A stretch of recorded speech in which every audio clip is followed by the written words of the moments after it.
Yo, what's up, guys? Is Zero, or you can also know me as Toto.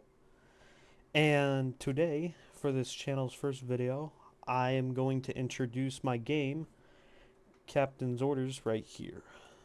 So, yeah, let's get into it.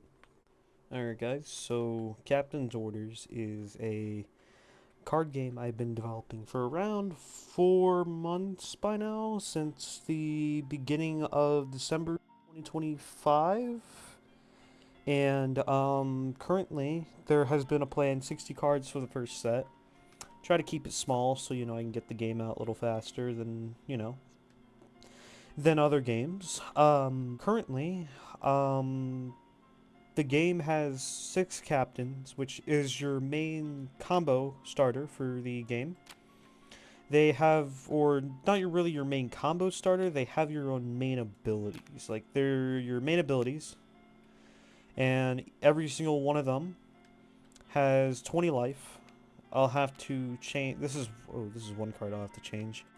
Every single one of these cards has 20 life, and each one has their, they have all their own special abilities and stuff. Some of them do aggro archetypes. Some of them are one's an aggro, the other one's like control, the other one's maybe stun, more centered around, discarding, or others are more centered around resource gain. And every single captain has about 2 to 3 abilities that they can activate at their disposal. I'll go ahead, and I guess for now, I can go ahead and put up a couple images on screen if you would like to read what every card does. But just as a mainline basis, your captains are your main abilities, and they can either be your win condition, or they can also be support abilities towards another win condition in your deck. Let's talk about minions now. Minions are your main source of damage in Captain's Orders, and is how you win the game, or one of the 2 ways you win the game. Minions all have 3 stats. So let's, for example, take something like... What should I use as an example? Let's use the main character. Where's the main character of the series? Here we go, Greatsword Guy. Minions in Captain's Orders have 3 stats to go over. They have AP, which stands for attack power, LP, which stands for life points, and CR, which stands for credits. Attack power is your main source of damage in this game. Life points are the general amount of life a minion has, and how much damage it can withstand against another opponent's minion's attacks. And credits, which are, your basic resource in this game. Let me go over credits real quick for you guys so you guys understand what they are. Credits are your main source, and mostly your main source on how you can use cards in the world of Captain's Orders. At the beginning of the game, you start out with 2 credits, and you start gaining credits during the second turn cycle, which cycle means you go and then your opponent goes. You start getting 2 credits every single turn until you've reached 10, and anytime you spend any sort of credits, your credits will go down. So let's say I wanted to summon a Greatsword Guy. He costs 3 credits. And let's say I have 3 credits. Well, then it will go down to 0. Every minion also has an ability, or most minions have abilities. Along with that, some minions will have attributes. Let me go over a couple minions that I can use as examples of effects and attributes. So first of all, Greatsword Guy has this little effect down here. This minion can have 2 equipments on it instead of 1, which I will get to how equipments work soon. We'll use Sun-Scorched Warrior for example. Sun-Scorched Warrior has 2 things: burn, and scorched. Scorched is its own. Some minions will have their own attributes specifically tied to them. such as Scorched, for example. At the current moment, there is no other unit in the game that does Scorched, but that could change as the game goes on. And then every unit has an effect. For this one, this unit gains +1 attack against minions that have Scorched. So, very good effect. I'm not going to really go over what everything does here. Again, this is just a basic introduction to the game, and that's nothing else. Alright, now we're done with minions. Let's go over the action cards next. Action cards can be played during any point in the game. So, any point, even as long as the action card says you can play it during that point of the game, it can be played, or if it doesn't say you can't play it during that point of the game, then it can be played at any point during the game. So, take for example, let's talk about something like Black Death, for example.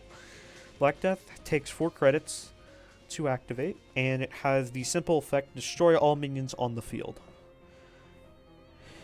If you played Magic, you know what instants are, so it's similar to instants from Magic. Outside of that, you also got stuff like draw support, like card creation, name and search for a card in your deck and add it to your hand after shuffle the deck. You skip your next draw phase then after. Very good card, from what I'll say. And then you also got cards that'll prevent you from taking damage, like dodge. When your opponent attacks a minion on your side of the field, you can cancel the attack, but your opponent gains a point.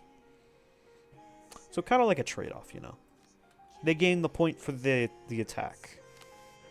Alright, the final type of card I want to go over is equipments. Equipments are cards that can be played on your minions for a specific cost, of course, just like everything in this game. But equipment cards can have different abilities, such as, let's take Wellis, for example. Wellis, it's a 2-cost equipment that you can put on your minion that states the following ability. The minion with this card equipped gets +1 AP and Purify. You also have single-use equipments in this game, with some of the equipments limited use equipments. So, Rings of Strangulation states the ability. When the minion with this equipment attacks, it can choose to instead it can choose instead to not do any damage, and instead lock the creature it attacks for 1 turn. Locking means it can't really do anything, including activate abilities. After this ability is used, destroy this card.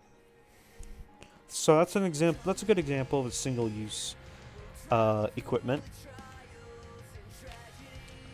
And so, yeah. Alright, some general basis stuff I wanted to also go over real quickly is just how the field is designed. This is of course, since we're in Tabletop Simulator, this is a prototype version of the board, but this is around what the board is going to look like when the game launches, somewhat, in a way. I'm still working on playmats, but like custom playmats, custom zone areas, just to show where everything needs to go. But in this game, you have your captain zone right here. So let's use Katana Captain, for example. Put your Katana Captain right there. Got your deck zone. Your deck sizes are around 30, and minimum deck size is around 30. Maximum deck size is around 40. You have your deck zone right here. You have your minion zone. You can have up to 4 minions in your minion zone, or your battle zone. And you have your action zone, which you can have an unlimited amount of actions in, as long as you have the credits to actually activate them. Along with that, you have your discard pile and your banished pile. And of course, up here, this is where resources go, or this is where your counters will go for your token counters. And so right now I'm just using a little little counter system, like a little, just a little counter thing right here. You know, just keep track of everything in Tabletop Simulator. And so, yeah. Alright guys, that is the general basis of Captain's Orders, or for short, CL. If you guys enjoyed this video, like and subscribe. There is currently, I will be posting the link to the Discord in the bottom of this video. And I hope to see you all in there and playing very soon. Anyways, I hope you guys enjoyed, and I will see you guys later. Bye-bye.